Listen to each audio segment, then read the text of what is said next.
চাওক হোজাই জিলাৰ ডাফলঙৰ এগৰাকী কিশোৰীক এজন যুৱকে বিভিন্ন সময়ত স্কুলত যোৱাৰ সময়ত বিভিন্ন ধৰণৰ অশ্লীল প্ৰস্তাৱ দি থৈছিল।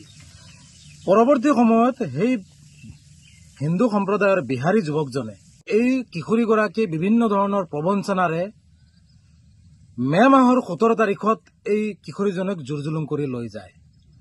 লগে লগে পৰিয়ালৰ লোকে কিশোৰীগৰাকীৰ পিতৃয়ে লংকা থানাত এজাহাৰ দাখিল কৰিছিলে। কিন্তু 10-15 দিন উকলি যোৱাৰ পিছতো লংকা আৰক্ষী চকীৰ পৰা কোনো ধৰণৰ সঁহাৰি নোপোৱাত উপায়হীন হৈ এই অসহায় ভুক্তভোগী পৰিয়ালটো হোজাই জিলা আৰক্ষী অধীক্ষকৰ কাষ চাপিছিল 28 মেত।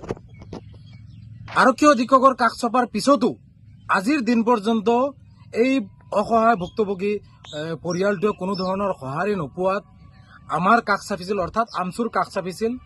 যাৰ পৰিপ্ৰেক্ষিতত আমি সামগ্ৰিকভাৱে এই বিষয়টো চালি জাৰি চোৱাৰ পিছত দেখা পালোঁ যে এই যিজন বিহাৰী যুৱক, এই যুৱকজনে এই কিশোৰীগৰাকীক লৈ গৈ সামাজিক মাধ্যমত ভিডিঅ' প্ৰচাৰ কৰা পৰিলক্ষিত হৈছে। অৰ্থাৎ এগৰাকী কিশোৰীক প্ৰবঞ্চনাৰে নি যৌন নিৰ্যাতন চলোৱাৰ উপৰিও এই কিশোৰীজনৰ ভিডিঅ' সামাজিক মাধ্যমত ভাইৰেল কৰি আন এটা অপৰাধ কৰিছে।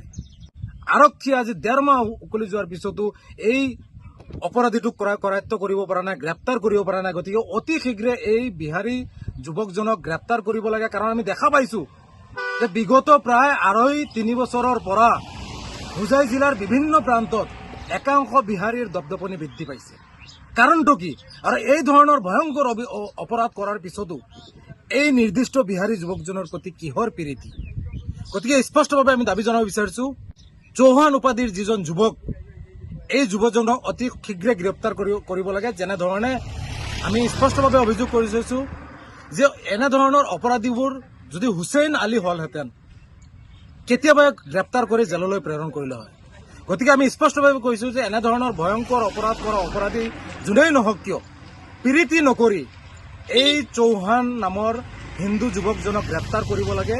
আৰু এই কিশোৰী আৰু কিশোৰীৰ পৰিয়ালক ন্যায় প্ৰদানৰ ক্ষেত্ৰত আৰক্ষীয়ে বিশেষভাৱে ভূমিকা পালন কৰিবলৈ আমি স্পষ্টভাৱে দাবী জনাইছোঁ। অন্যথা এই ধৰণৰ জঘন্য অপৰাধৰ বিৰুদ্ধে এগৰাকী কিশোৰীক যৌন নিৰ্যাতন চলোৱাৰ উপৰিও এই কিশোৰীগৰাকীৰ ভিডিঅ' ফটো সামাজিক মাধ্যমত ভাইৰেল কৰি যি ধৰণৰ অপৰাধ কৰিছে, এই অপৰাধৰ বিৰুদ্ধে ভয়ংকৰভাৱে প্ৰতিবাদী কাৰ্যসূচী হাতত ল'ম। স্পষ্টভাৱে আমি আৰক্ষী অধীক্ষকক আমি দাবী জনাই আছোঁ যাতে পৰিৱেশ বিনষ্ট নহয়, আইন শৃংখলাৰ প্ৰতি লক্ষ্য ৰাখি নিৰপেক্ষভাৱে এই অপৰাধ কৰা অপৰাধীটোক আৰু এই অপৰাধৰ লগত জড়িত থকা অন্যান্য যিসকল আছে, ইতিমধ্যে ভুক্তভোগী পৰিয়ালে স্পষ্টভাৱে নাম উল্লেখ কৰিছে।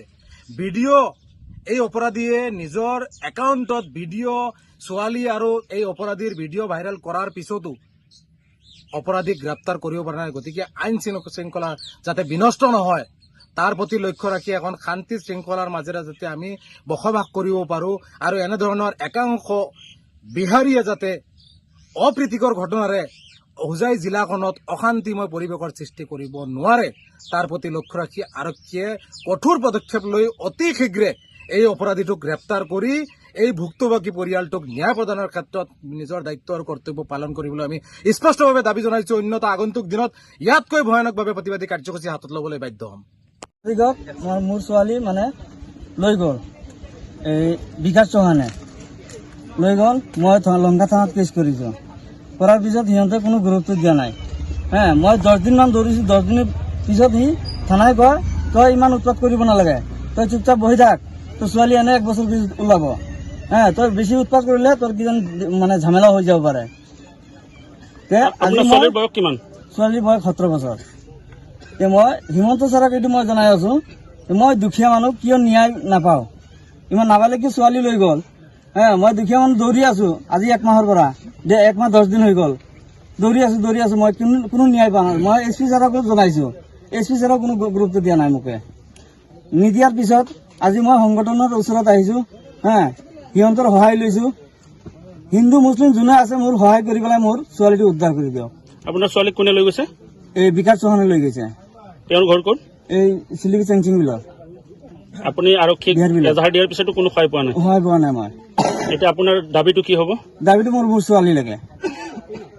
যেহেতু দেখা পোৱা গৈছে কাৰ্বি আংলঙৰ হয় ল'ৰাটো ল'ৰাটো কাৰ্বি আংলঙত কেছ কৰিছিল নেকি মই গৈছিলো মানে ছোৱালীটো গৈছিল ডাবলঙৰ পৰা গৈছিলে ডাবলঙত মানে 16 তাৰিখে মই মোৰ ল'ৰা দি পঠাই দিছো মানে অলপ কেছকালটো জানা পাইছো জানি পেলাই লগে লগে মই তাত লৈ গৈছো লৈ যোৱাৰ পিছত 16 তাৰিখ দিনটো গ'ল ৰাতি 17 তাৰিখ ৰাতিপুৱা 4 বজাত লৈ গৈছে